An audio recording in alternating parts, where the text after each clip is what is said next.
This is an unscheduled extra video just for some fun, don't take it too seriously.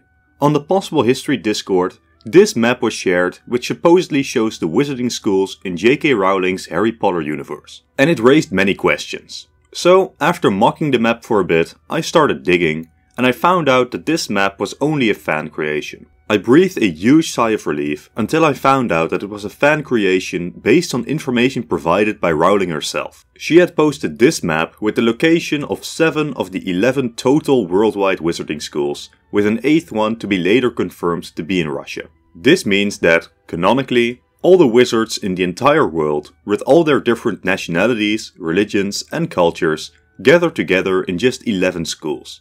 This is questionable to say the least. What makes this fact even worse is that we know that Japan and Britain have their own small separate schools, restricting 96% of the world population to 9 schools. This map is as far as we know the wizarding school locations for certain, with 3 more schools being unconfirmed. From here people started to speculate, with maps like this being thought of. For this video we are sticking with the most popular version and the issues should become immediately apparent. Mexico and the Caribbean join the majority English-speaking Ilvermorny, while the Brazilian Castelo Bruxo has to account for a significant number of Spanish speakers. Uagando in Africa is one of the most insulting, as the thousands of population groups in Africa have to come together in one school, while Britain gets their own. Over in Asia we have this unconfirmed School 10, which houses both China and India, the 2 most populous nations on Earth, while the supposed School 9 houses Arabs, Turks, Israelis, Iranians, Sunnis and Shias, apparently without issue. On a side note, the names of many of the schools are also very unimaginative. Castelo Bruxo just means wizard castle in Portuguese, Mahutokoro just means magic place in Japanese, and Kol Dovstorat means witchcraft palace in Russian, while Uagandu, as far as I can gather, is just a butchering of Uganda, where the school is located. A big question I was wondering during research was just how big the population of wizards globally was, which, apparently, is extremely inconsistent and it's clear that Rowling herself does not know. It is mentioned that there are 1000 students at Hogwarts at any time, but it's also mentioned that there is a 10:1 wizard to muggle ratio. But then it's also mentioned that the total wizard population of Britain is only 3000, with 1/3 of them being in Hogwarts. So we have a situation here where either British people are extremely unmagical, or Rowling has no consistency when it comes to the size of the wizarding world. Which makes it a bit difficult to start considering the number of students that goes to each school, since if Britain's 3000 number is correct and representative, the global population of wizards is 260,000, while if the 10:1 ratio is correct, there would be 500 million wizards. Quite a difference. So to reverse engineer the population of wizards in the world, I discarded all the information apart from the 1000 Hogwarts student number and the population of Britain and Ireland in 1997 when the first book was written. From there, I looked up the number of adolescents in Britain that year. From this, we learned that there are 5.1 million children of age to go to Hogwarts in Britain.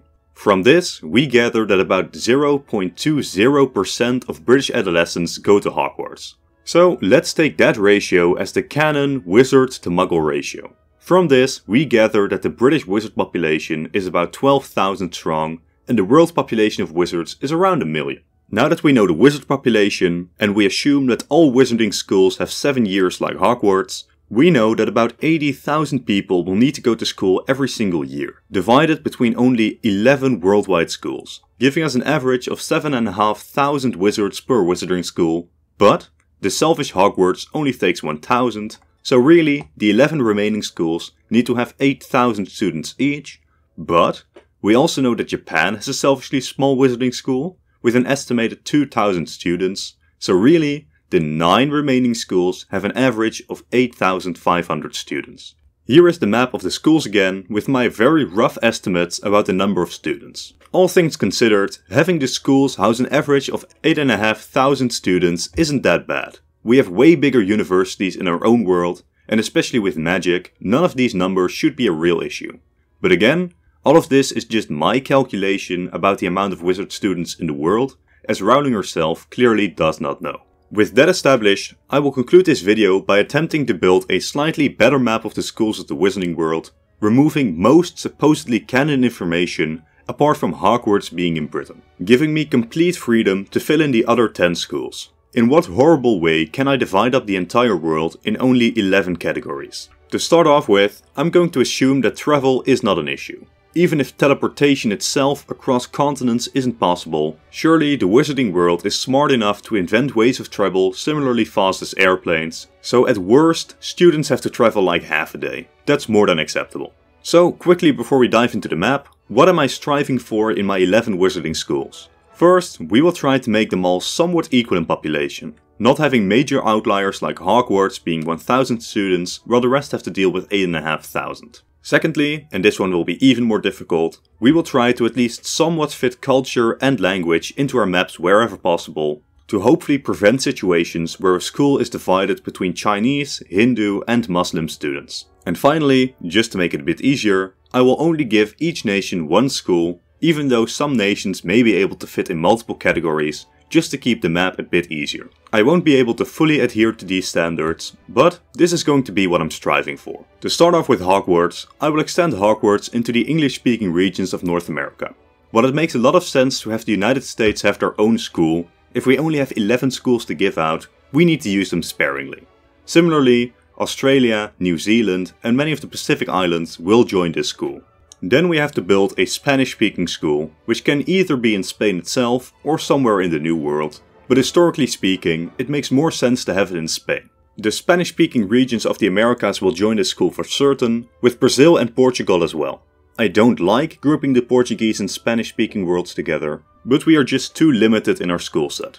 Then we have China, which would still house an absurdly large wizarding school by virtue of just China alone, but for cultural and historical reasons, we will also include Japan, Korea, Taiwan and Vietnam into easily the largest wizarding school on Earth. And though I will not map it, regions in Southeast Asia with large Chinese populations will also be a recruiting ground. In opposition to the Chinese school is the one located in India, which we extend into the rest of Southeast Asia, as well as, surprisingly, Mongolia, to make a joint Hindu-Buddhist school.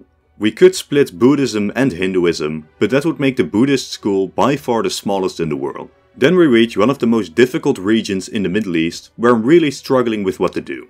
As while uniting the entire Islamic world into one large school would certainly cause issues, I don't see many good alternatives either. We just don't have enough schools to divide between sects of Islam as well as nationality, and a separate Shiite school would simply be the smallest by far. Still, uniting the entire Islamic world would give a school that's just too big and diverse to work, so instead I'm going with the, admittedly, pretty bad solution of arbitrarily dividing the Islamic world between the largely Arabian world and a collection of the leftovers. Then we have Russia, which will host a school for the entire Slavic world, as well as for the Orthodox religion, creating this Eastern European school. From this point, creating more broad groups of countries to put into schools becomes increasingly difficult. We could split the rest of Europe between roughly Germanic and Latin, but giving the Latin-speaking world another school while the Spanish one already exists seems unfair. So, the Latin school will be joined with the Spanish one, while the rest of Europe gets joined in a Germanic-led school, which becomes our smallest school at this point. But joining the leftover nations in Europe with either the Latin or Slavic school doesn't feel right either. Then we have Africa, and there is really no good way to divide up the African continent. There is the Muslim-Catholic divide, leaving Africa divided between two schools, but 1.5 school feels way too little for this entire continent. So instead, we'll divide Africa up between an Eastern and a Western school in a very arbitrary manner, but placing 700 million people together just for living beneath the Sahara seems even more arbitrary. And for everyone who was counting, most of the world has now been mapped, but we have only placed 10 schools. I have been debating who to give the final school to, but I'll actually give the Americans their own school after all. Why? Because the US deserves it the most? Absolutely not. But one of the few things we know that's canon for sure is that Hogwarts is a small school. So, by giving America the international English-speaking world, Hogwarts can remain small and canon is preserved. So, let's now group up the nations I forgot or temporarily left out, and this is the map I would come up with if I had to divide the entire world up in only 11 categories. Is it perfect? Absolutely not. Is it any good in the slightest? Again, no. But it's impossible to divide the entire world into 11 categories in any good manner. But I do consider this map slightly better than the ones I've seen used as pseudo-canon. To conclude, did we ensure that the schools are similar in size? Well, not really. Hogwarts is very tiny at 1,000 students, but that was on purpose. Then we have the small Germanic school with 3,000, both Africas and Russia with about 4,500 each, then the Arabian Islamic school with 5,500, America with 6, the Latin school with 10, the rest of Islam with 12, the Hindu Buddhist school with 19,000, and finally East Asia with 25,000. Not perfect, but in my opinion, better than grouping India and China together into one major school holding 50% of the world's population. But that's it for this video. I know it was very different to my ordinary content, but I hope you enjoyed it nonetheless. Thank you all for watching. If you enjoyed the content, consider subscribing and leaving a like and a comment to help against the algorithm. A special thanks to these patrons who help me dedicate more time and effort to the channel. Consider supporting me there to get access to about 2 weeks of early access to videos. Again, thank you all for watching and goodbye.